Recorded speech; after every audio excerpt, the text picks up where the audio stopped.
Berci és a varázslatos kívánságlevél. Egy reggel Berci a kis süni különös dolgot talált a tüskéi között, egy aranyosan csillogó levelet. Izgatottan bontotta ki, és nagy szemekkel olvasta el a benne lévő üzenetet. Kedves Berci, ez egy varázslatos kívánságlevél.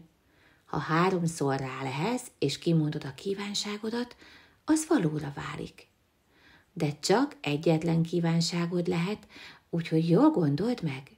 Szeretettel, a titokzatos jótevőd. Berci szíve hevesen dobogott. Egy kívánság, de mit is kérjen? Felkelt, elballagott a kedvenc tölgyfájához, lehuppant a tövébe, és gondolkodni kezdett. Először eszébe jutottak a mókás dolgok, amik igazán tetszenének neki, ha megvalósulnának. Mi lenne, ha kérnék egy soha el nem fogyó málnabokrot? Akkor mindig lenne mit nasolnom.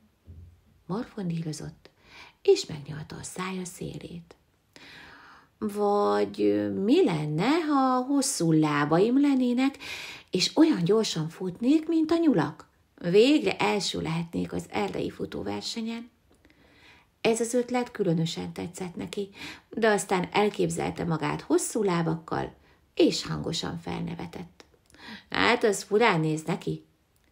Esetleg egy hátizsákot kérhetnék a tüskéimre, hogy könnyebben cipelhessem a kesztenyéket, áfonyákat, meg minden erdei finomságot, hogy hazavihessem málnának, gondolta, de végül ezt az ötletet is elvetette.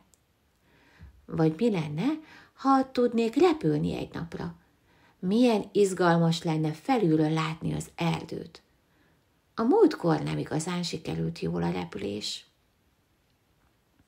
Egyik ötlet viccesebb volt, mint a másik, és Berci már majdnem kimondta az egyiket, amikor hirtelen felnézett. A fák lombjai között átszűrődött a napfény, a madarak csicsergése betöltötte a levegőt, és a fák susogása, mintha mesélt volna neki valamit. Ekkor döbbent rá, mi a legfontosabb kívánsága. Rálehelt 3-szor a levélre, majd kimondta. Azt szeretném, hogy az erdő mindig egészséges és zöld maradjon, hogy a fák erősek legyenek, a virágok nyíljanak, és az állatoknak mindig legyen otthonuk. Amint kimondta a kívánságot, egy lágy szellő futott végig az erdőn. A fák, mintha még zöldebbek lettek volna. A virágok illatosabban nyíltak, és Berci tudta, hogy jól döntött. Mert a legszebb kívánság nem csak neki volt jó, hanem minden barátjának is.